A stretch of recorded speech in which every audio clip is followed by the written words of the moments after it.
Then some of you may have seen a film I did with Kareem Tabsch, my co-director, called The Last Resort. It was on Netflix, and it was about 2 photographers in Miami Beach. So we had a good time. We went to another film, and when you have a film like that that succeeds really, high, the first thing they ask you is, what are you going to do next? I don't really have anything next. I hadn't had it figured out. So I boldly said, I'm going to make a film about Bunny Yeager. And I went home and I went up, where you keep the Christmas decorations in the back of the closet? That's where the film was. And I took it down and I said, we're going to make this film. And so that was 2019. And then so 2020 in March, we were going to start shooting. Then COVID came. So I had spent like around 9 years on the film without really doing anything. And then finally we got it together around 2023, and that's the result. I have to say, sorry. Justin. Dennis needs no introduction, but he also doesn't need an interviewer. So, I'm just ripping for you. I know, it was really good, Dennis. I actually recorded it largely. But anyway, I obviously want to ask you questions about this film, but I'm also fascinated completely by you. So could you just start and tell us how you got into documentary? Because I think that's also an interesting origin story. Sure. So I always wanted to have a creative practice, but I was always kind of afraid. And I thought a creative practice meant you made art, like an artist. And I'm an art collector, and nobody wants to see an art collector make art. We're the sheep to be sheared. We are not out there to make art. And so I wanted to try something that was adjacent to art, as best as I could figure out. And so I made this little film, about a 5-minute film. It was called Sunday's Best. It was about why African-American women wear hats to church. And I had a co-director, Marlon Johnson, one of our great local filmmakers, and he grew up in those churches, and so I got real access to it. And it just worked. It was fun. We all had a good time. It was exciting. The film slayed. It went everywhere. And I said, wow, this is fun. And so since then I've made 80 shorts, and this is the 7th feature. That's amazing. I think that deserves a round of applause. Honestly. I had so much fun meeting Susan Orlean. I told you about that. Because when we were talking about creative nonfiction, she said, well, documentary is the closest to creative nonfiction writing. And I think the question is then, how do you find the subjects that are compelling to you? That's interesting. So the Sunday Best is like, it seems like a home run in hindsight, right? But originally you must have just been like, oh, this is a curiosity to me. They're all that way. I think one of the things that helps is that I only make films about art and artists. I've never made a film about anything else. I produced one film about a friend of mine, David Schachter, who just passed at 96, I think. He was a Holocaust survivor, and we basically took his testimony and made a film, but I couldn't direct that one. Too emotional for me, too difficult. So everything else I've done is all art and artists. So when you come from a place of being an art collector, you revere artists. You know what the struggle is. You know how hard it is. You know how much they give up in their life to make art. So it's very easy for me to find a subject that I think is very special. Second thing is I live in Miami. There is no shortage of stories here, no matter what you do where you are. Billy Corbin shows us that about every week. So it's a really amazing place to be a documentary filmmaker because we're a very young city. Our stories are not mined to death by 16 documentary filmmakers, and we're just crazier than other places. So it's pretty easy to find a good story. There's material. Yeah. Oh, yeah, always. This is a beautifully executed documentary. The subject matter is compelling. Obviously, there's beauty, and there's artistry, and there's craft.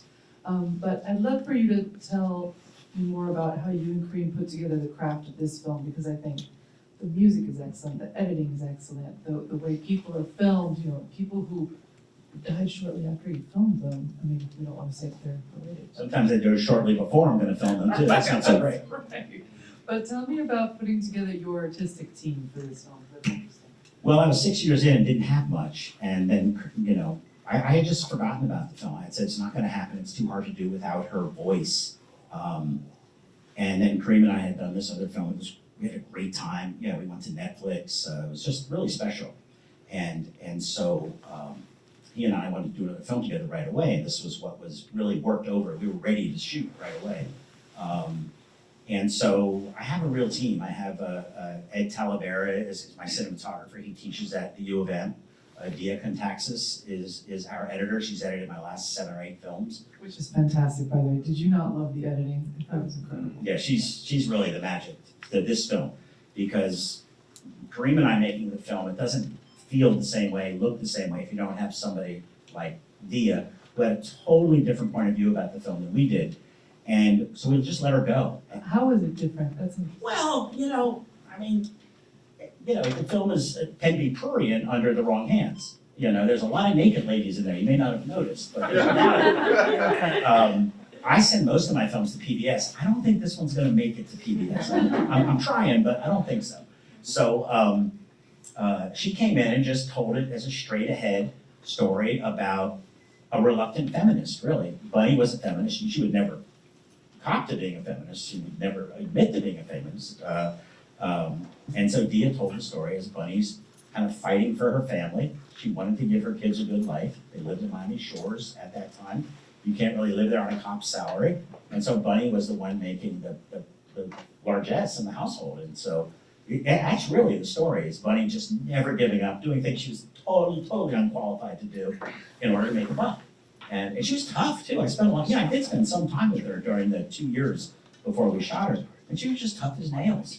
She was really, really out to protect her family and to take care of her family. And determined to be an artist. Yeah, and Dia took that, Dia took that and ran with it, and that's how the film really turns out the way it does. It's a more generous film, I think, that this way. And fascinating, because it's got that underdog quality to it, right? You see her struggling against what the social mores or whatever it is, or what people find acceptable in a lot of ways, and making groundbreaking art while doing so. Yeah, most of my films are, I introduce you to an artist or an artistic concept. I let it rise, like Bunny did. On the Tonight Show is a pretty big deal back then. I mean, Johnny Carson's like, What was the biggest deal? Yeah, it was amazing. And then you have this kind of gradual decline where Bunny doesn't want to shoot pornography, basically, and we lapse into, with Hustler and Penthouse, we lapse into a more pornographic way of shooting women. And she just wasn't into it. She tried, she got busted for it, and she tried, but it wasn't for her.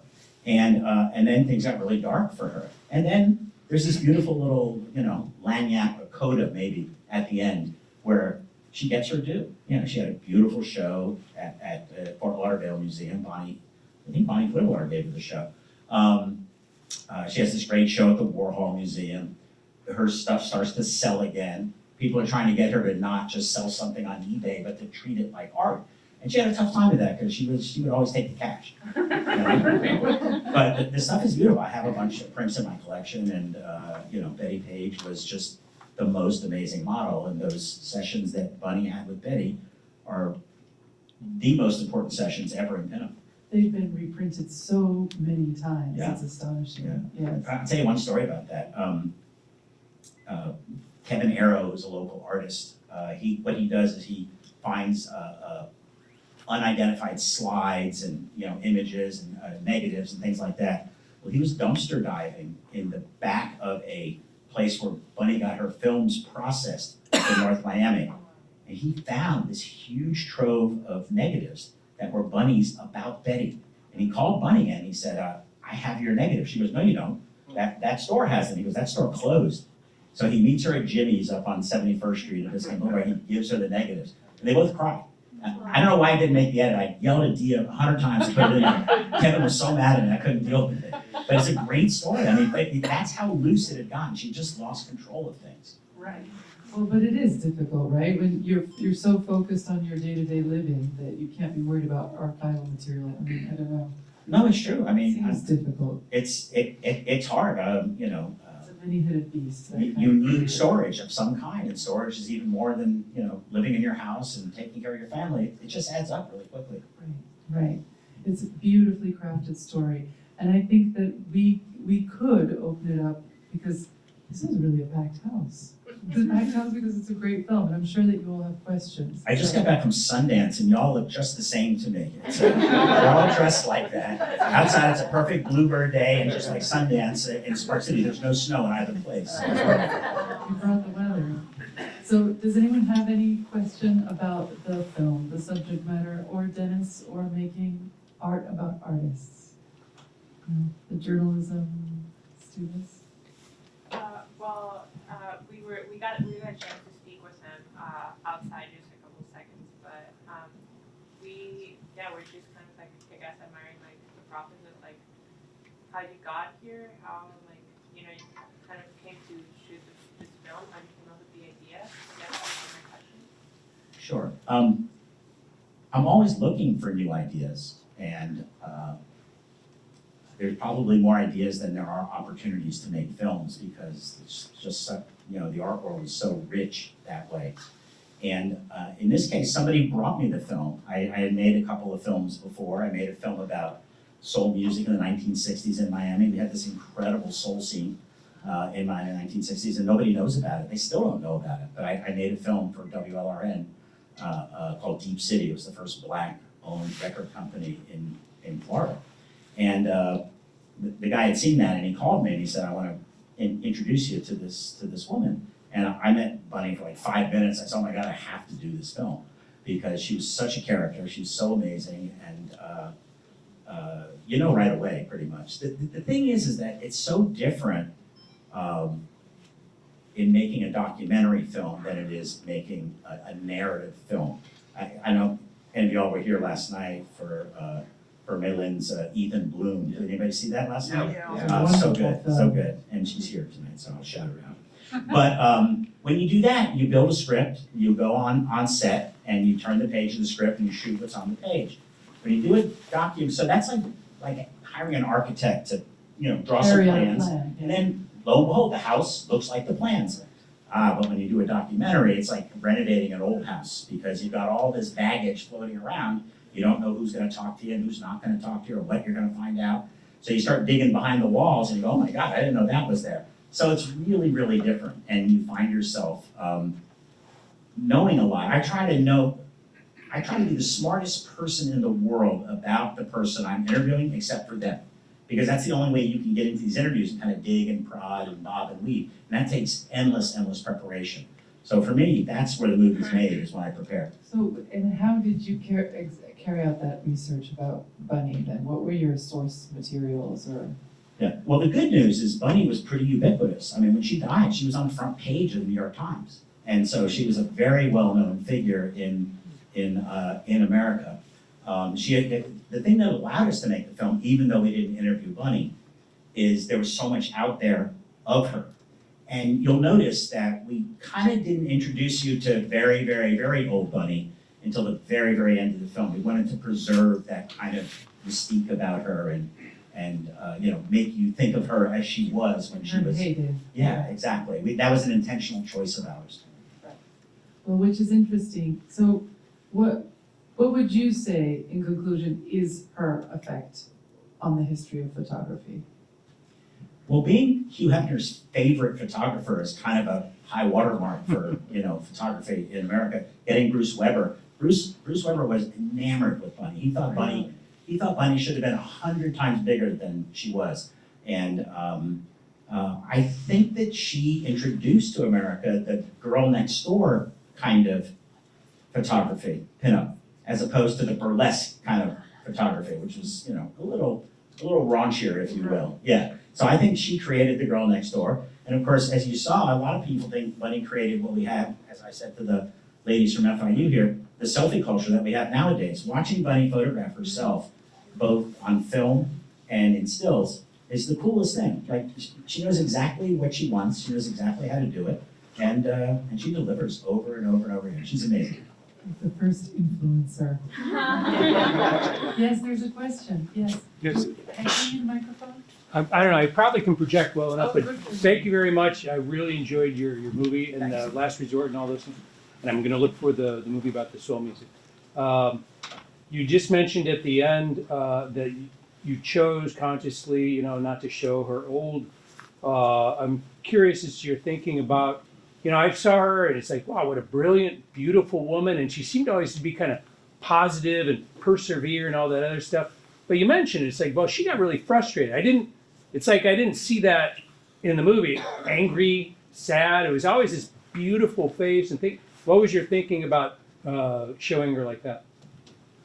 Well, we didn't get to interview her, as I said, when we started the interview, and that, I think we would have had a little more vitriol if we had the opportunity to interview her in '85.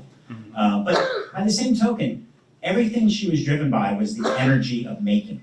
You know, when I went to her in 2012 and said, you know, let's make this movie together, aren't you lucky I'm gonna make a film with you? And she said, go away. She says, I'm working on a book about the black women in Jamaica that I photographed, I'm doing this, I'm doing something in Mexico. And I was like, wow, you know, like that, I aspire to that. I just turned 70, and if I'm doing that at 85, I will be really happy. So, you know, good for her. Yes, oh, So, thank you for being here. My question is about how do you get to meet her family? Because there seems to be a lot of conflict there between the daughters and the agent. How do you manage all that? How do you convince them to come and talk to you? It's probably the toughest thing in making documentary films is trying to get people to talk to you purely for the purpose of making the film. You know, we don't pay interview fees or anything like that. Dita Monteith was not paid. She gets a lot of money every night. Larry was not paid. Bruce was not paid. And so talking to the family, you know, they were still fighting when we were talking. You know, we just spent a lot of time with them, and we showed them our other films. I don't make gotcha films. I don't make films where at the end it's like 60 minutes and the guy shoves a mic in your face and says, aha. You know, I don't do that. I just make really loving, I try to make loving films to show somebody at their best and to show somebody that had an incredible moment and deserves to be further recognized. And people dial into that if you spend enough time with them. You know, I always send them, you know, a few of my films to look at first. And you have to have conflict. I mean, you can't make a documentary without a little conflict. But we just take our time with the subjects. I made a film, I guess it's now 4 years ago, about an artist named Clifford Still. He's a painter from the 1950s. And one daughter spoke to us right away, and she was great. She channeled her father. And the other daughter, I say daughter, these ladies are in their late 70s, early 80s. The other daughter wouldn't speak to me for 3 years. And just as we were getting ready to lock the film, her granddaughter called me and said, she'll talk to you. I said, why? I was really nervous because I didn't know why. And I went there and she did talk to me. And she said what she had to say, and she never spoke again after that. She had a stroke and she never spoke again. So this happens, you know, when you're interviewing really old people a lot, like I do, things happen, you know, so you gotta go right away. We actually, when we got that interview, she told me on a Monday and we were in her mother's home on a Friday. You know, this is out on the West Coast.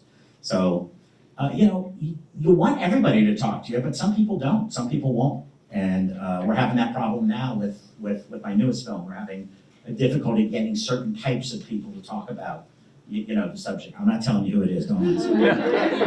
But it's very interesting because essentially it's portraiture, right? It's portraiture, and I remember talking to photographers about the quality of the portrait is essentially equals the rapport of the photographer with the subject. So that's what you're saying, right? I'm stealing that because nobody's ever called a portraiture before, but I love that. It's exactly what I'm trying to do. Trying to give you a full picture of somebody. I mean, I've been accused a lot of my films being too hagiographic, too loving, you know? But I really am trying to give a full picture of who somebody is and why they were important and sometimes why they aren't anymore. Sorry, there were 3 questions here, yes.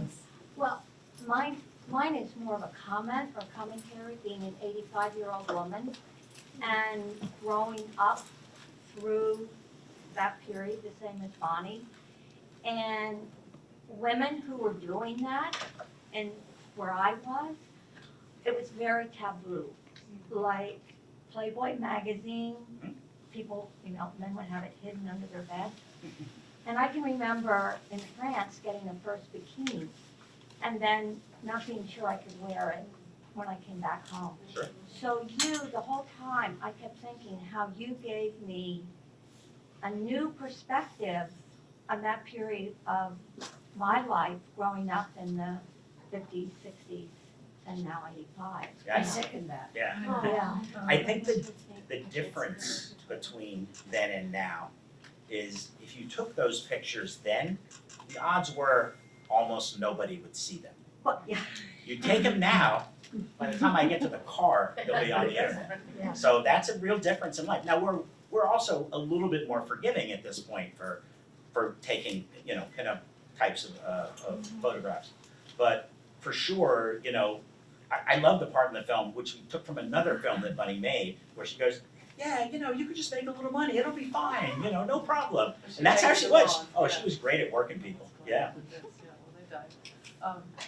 You had a Oh question. yeah, I was curious, as you talked about producing this film and kind of like the starts and stops in your creative process, and perhaps that happened in your more broadly across your body of work. Like, what does that look like for you when like you're very focused on something, then literally it's like in the back shelf of your closet, then you pick it back up years later? Like, what does that re-engagement look like? Do you get maybe different ideas? Kind of with the time that allows. That is such a What good does that question look like? of art. They evolve.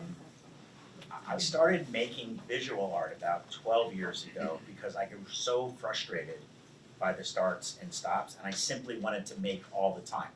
And I do now. I have a visual art practice that I spend more than half my time on now, because it is so frustrating when you want to rock and roll and there's just nothing to do. The other thing for me is that I don't know how to do anything. In other words, I can't run a camera. I don't know how to edit. I don't do sound. I don't do graphics. What I do is direct, and what I do is write the stories, create the stories. You still have to write a documentary, believe it or not. And so, but once that's out of my hands, I do all the interviews. But there's still these big gaps of time where somebody has the film and you don't. And that drove me crazy. I mean, it made me nuts. That's why I made so many films, I think. Because I only started making films about 16 years ago. 87 films, a lot of films for 16 years. But I just grew so enamored with the practice and loved it so much that I almost always now have one in pre-production, one in production, and one in post. And then after that, they come out here and I can see you guys. Well, it's a wonderful way to fill the void, if that's what it is. Yeah, yeah. We're all much happier and luckier for it. Quick question. What would, after all your experience with so many artists, what would you say to people, new generations that want to become artists? They're kind of frustrated with how the world is today, or current artists as well. For me, there are two things that come to mind. I think the first thing is that art is really hard, and you have to have an unbelievable amount of passion for whatever kind of art you want to make, because that is the only thing that will get you to the other side.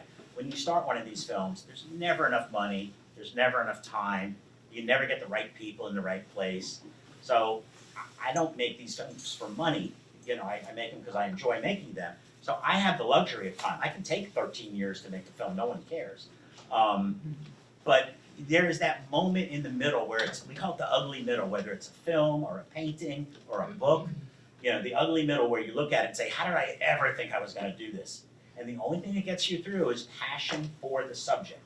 So you gotta make sure when you choose that you are willing to die for that subject. Because it's compelling. It has to be compelling. It has to be compelling to you to get For you years. through. You might not make a good film, I've made some plinkers, it happens. But, it has to be compelling to you. You have to care so much about the subject matter, because that was the only thing that will get you through. Thank you. I loved it, Dennis, good job. Thank you. So beautiful. What I noticed and what I want to talk to you about was this idea of, because it seems to me that the story is about ambition. She's trying to make money for her family, but then she was so revolutionary in doing that, and the conclusion is kind of like, it is revolutionary to just want to make money for your family in a way. On one hand, for a woman, especially at that time, but I think what's more interesting, and I wanted to hear your perspective on it, is just quite simple questions, like, men are making money doing this. I want to make that money doing the same thing and turning that camera around on herself, but also on women and looking at it from that female Right. perspective. And why it is that instantly gets so attacked, for a woman to want to see themselves in that way. Well, the film's title for a long time was The Reluctant Feminist, because that's who Bunny was. She didn't think she was a feminist, but you don't get to choose the meaning of your life after you're well into it and you've done so many amazing things. And so Bunny presented as a feminist, despite her protestations to the contrary. And the art was almost a byproduct of that, you know? But again, no one knows why art is great. It's just sometimes it is, you know? I always talk about Chet Baker and Billie Holiday, the jazz singers, because when they sing, you think they're singing to you. You think they're the most soulful, amazing, heartfelt people in the world. And then you just go out and shoot dope and come to the next, concert. So sometimes you deliver the goods without being able to evidence that in your own life. And I think for Bunny, that's exactly what was happening. She had a tiger by the tail. It was working. She got to Hefner. It was working. And she's great. Now I can live in Miami Shores. Now my kids can go to a nice school, and we can go to Sunday school. You saw how they were dressed. I mean, So I think that sometimes the art itself is separate from the creation of the art, or how we want the creator to be. Just a remark when you said that, because I was a raging feminist back in the 60s. And had I not known what you were able to reveal in this film, I would have denigrated anybody Sure. who was making money off of idolizing the naked woman. I mean, that's just the way the thinking was. It's Gloria Steinem, and there you go. Yeah, It's- and the business I had, I sold I gave calendars out at the end of the year. Now, this is years later, this is now already in the 2000s. And one of them was, bathing suit.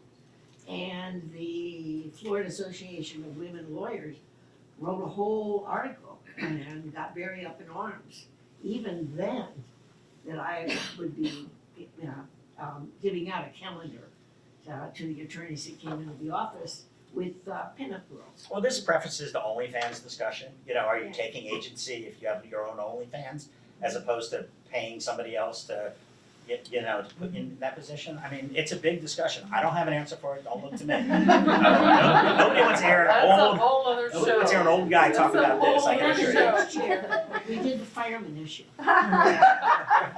There's a question in the back. I just wanted to follow up on one of the other questions. So, you definitely get the feeling that, she was just getting it done.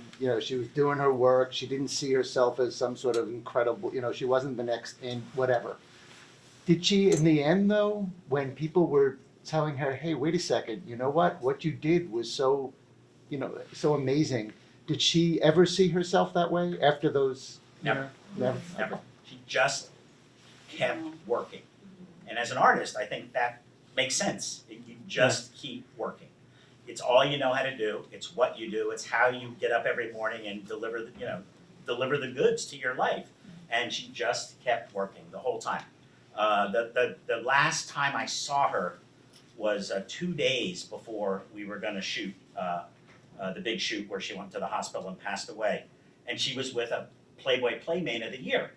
So I did focus on Bunny a little bit, but she was just rip-roaring, ready to go, I mean, she was just anxious to get her in there for the shoot, and she didn't even hold her own camera anymore. She would frame the shot. And yeah, I mean, she was 85. She couldn't hardly do anything, but the pictures looked like Bunny Yeager's, I can tell you that. And so, no, I don't think she ever sat back and rested on her laurels, if you will. I think that's the just question. even saw herself that way. Yes. I thought it was a very interesting and effective way to start the film with an interview with Larry King. Was there a lot of discussion about that? How did you land on that? Yeah, we had huge fights about it the whole time. They're real. They're real. In fact, I will give you an insight to that.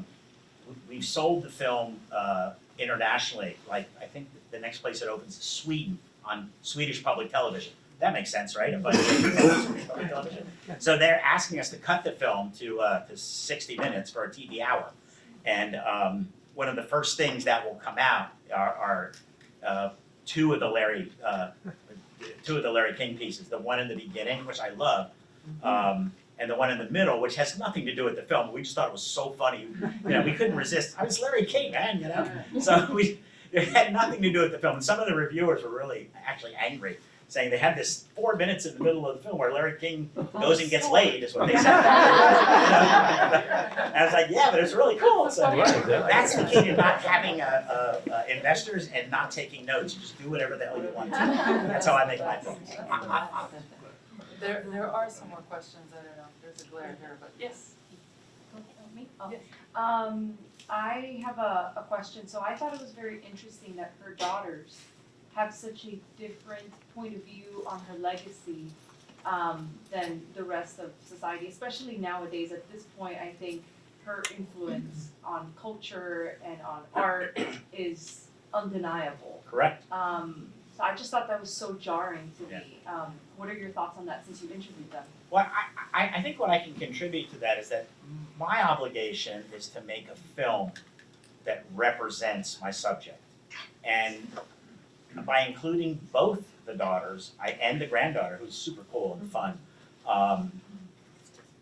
we gave people a rounded picture. You know, you could see all the corners of the universe.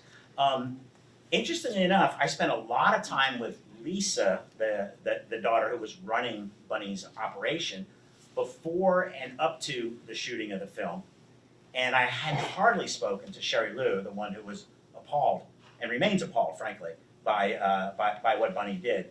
After the film, I haven't heard from Lisa since, and Sherry Lou calls us all the time, and she seems to still be processing the whole thing and thanking us for saying, look, she has to start everything with, I don't believe in what she did, but she's really appreciative that we had her mother be seen in a different way, had her mother be seen as a great artist. So yeah, that's rewarding. I think it's rewarding to take that time with somebody and to do something. The scariest moment for me is when I show the films to the families. Yeah. I'm always like, I don't even want to be there. I just want to go like down to the bar and hide. So yeah, it's really nice that she gets it. Yeah, it's a wonderful work to celebrate an artist. Did Bunny's success have anything to do with her husband's depression and ultimately his suicide? And was there an issue between, as she got more famous and he was just a cop? Right. And then the second part of that is she was married twice. Is there any reason why there was no discussion of her second husband? Couldn't find anything really. It was really just like one line in a newspaper, and he asked around over and over again and just didn't happen. Sometimes you just leave things out because that are in the timeline. That's why I never try to make my films chronologically, like purely chronologically. I like to move back and forth, and I always like to put the origination story somewhere in the middle of the film, because otherwise people start marching with you, and marching through the film. So the interesting thing about Bud is that we believe that Bud committed suicide because he was part of internal affairs and a bunch of pissed off cops went after Bunny for that obscenity charge because he was going after them for him being in internal affairs. So that's what we think happened. So that we don't put a lot of conjecture in the film. We try to only put in what we can support. So I don't think it was Bunny's success so much as him feeling like he had screwed up her success by being in internal affairs and then having other cops come after her. And of course the case was dropped, but big headlines in the Miami News. Anyone remember the Miami News? I used to read that. Yeah. But I think it's very interesting about your notion of structure, that you don't want it to be just too on the nose or handed to you. I think that makes the film much more exciting. I struggle with that mightily, though. I am somebody who marches from A to B to C. That's why I have a lot of co-directors and editors, because To give a different perspective. yeah, my filmmaking is very Collaborative. sometimes paint by numbers when I do it myself, and so I always surround myself with really smart people, and the film is infinitely better for that. That's wonderful. Well, we have time maybe for one more question before we go to our next film, Schindler, Space Architect, which is the I like last. that one. It's a great film. Anyone else? I think we should thank Dennis. Thanks, guys. Here.